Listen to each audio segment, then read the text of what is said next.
The Bull Simons Award, named after the legendary Colonel Arthur Bull Simons, honors the spirit, values, and skills of the unconventional warrior. Tonight, we pay tribute to an individual whose contributions to the special operations community span every major conflict since the Second World War. There are few men whose knowledge and experience in special operations run so deep that they inspire generations of warriors, men whose ethos and exploits echo through the halls of time. Major General John Jumpin' Jack Singlaub is one of those select few.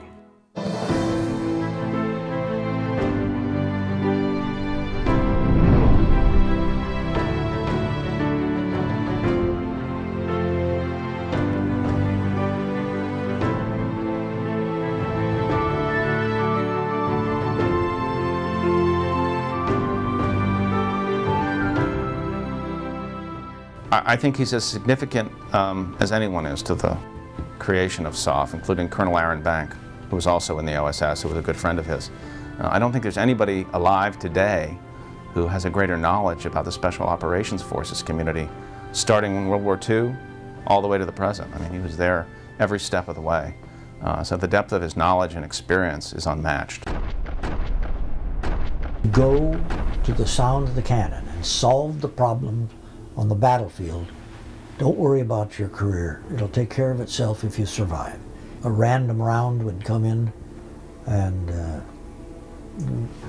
kill somebody here or within sight. You wonder, how come they don't hit me, or why am I safe? And the answer was always, well, you've got an important job in the future. The Jedburghs were special operations commandos, and these were operatives who were parachuted into occupied France to help organize and supply resistance elements behind enemy lines. They fought covert warfare operations against the Germans. They fought counterintelligence operations against the Germans. It was understood by the Jeds and anybody who went behind enemy lines in the OSS that if you were captured, you were likely to be tortured and killed. Every day, the Luftwaffe would come and bomb us. I sent a message to London complaining about this, and I got an answer back a day later saying, according to you, you're receiving more air attacks than the forces that landed in Normandy, which of course was true, because the forces that landed in Normandy didn't land until after the Luftwaffe had been driven into the interior, and that's where we were. By early September, the Germans had left our department. The amazing thing is that, you know, these guys were willing to do it and jump out of an airplane into the night, not knowing what to expect when they landed on the ground.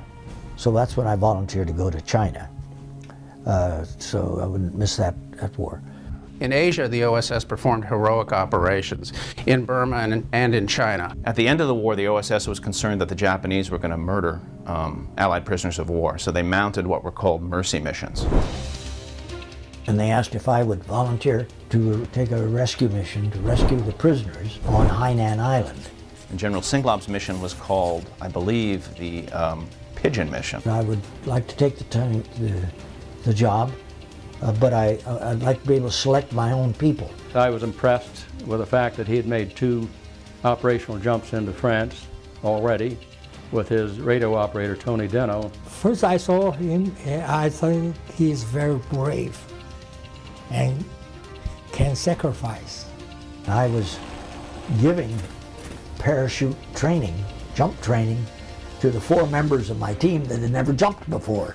I didn't know what to expect, and I don't think anybody else did either. Well, you just have to play it by ear.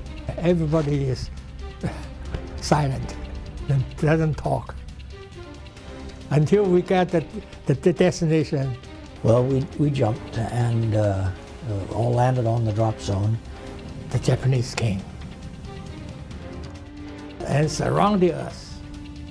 I had a very unstable situation there with these guys, very belligerent, coming out, platoon deployed ass skirmishers and bayonets fixed, coming toward us.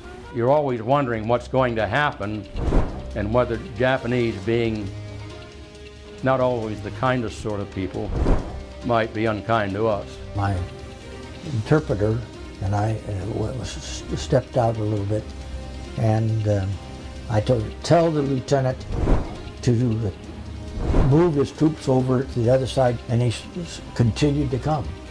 And I said, tell him again louder. And so he said, the major says. So they knew and understood what power was. We got into the camp that day.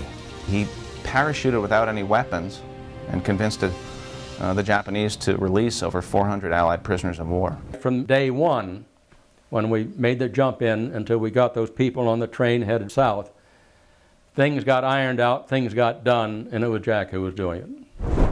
There are a lot of correlations between the OSS operator of World War II and the modern Special Operations Force operator. The two share the same heritage. General Johnson, who was then the Chief of Staff of the Army, called him in and said that, Jack, we're looking at improving the unconventional, the special ops posture in Vietnam. He said, well, I've looked over your records, and I've looked over records of a lot of other people, and I think you're the best qualified for SOG. And do you have any questions? I said, no, sir. I will now get excited about my new assignment. He believed in the small team concept and to remain on the target for as long as you could, so you can drive these people crazy, the enemy, as they move from north to south. They're the people that have to move.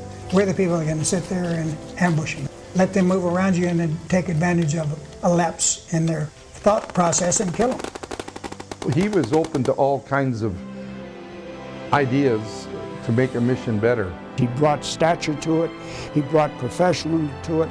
He brought in people that knew what they were doing and that knew exactly how to do it, and I think had a very great effect on the war. When he made a decision, it permeated all the way down the line real fast, and people knew that it came from him, his desires. And it grew up tenfold while he was there. He made noise and people listened at McV level. He's the quintessential soldier's soldier. And he's the essence of what one of our monikers is, the quiet professionals of Army Special Forces, and he certainly exudes that. Essentially what you've got with Jack Singlaub is that living bridge, that man who was part of the birth of modern special operations and whose career spanned the special operations evolution to the truly modern era where we are today. And that's what Jack Singlaub represents. He did a lot with respect to extraction. He did a lot with respect to tactics. He did a lot with respect to organization. All those things he brought into special ops. But the major thing he brought to special operations, apart from those things that you can say, pick and, and put a price tag on, was the spirit of doing what was required to do, doing it well, and accomplishing a mission regardless of the odds. With the current generation of special operators, of course, they know who he is. They know who this man, General Jack Singlaub, is and what he represents. I can guarantee you that there's been no more active or engaged retired special operations general officer in the last 15 years that's come back and given more of his own time and personal energy to train and teach and mentor these younger generations of special operations forces. He did what was right. He did what was good. He did what was required. He didn't care much about who got the credit. And he has lived it, he's seen what special forces and special ops can, should, and will do. His driving focus has been what is good for the force, what do we need to do, and how do we take care of our men and women who serve this great country in special operations. And those are the traits that we hope to live up to, that he so embodied, that we try to live up to today. The most important quality that you have and will need in this Army is something you brought with you. We can't teach you integrity, but that's the most important quality. I get great pleasure out of doing something that hasn't been done, that needs to be done, and benefits the country. I certainly didn't believe that I would ever make general. I didn't believe that I would live the probabilities that I would survive the kind of business I was in, I thought were very low.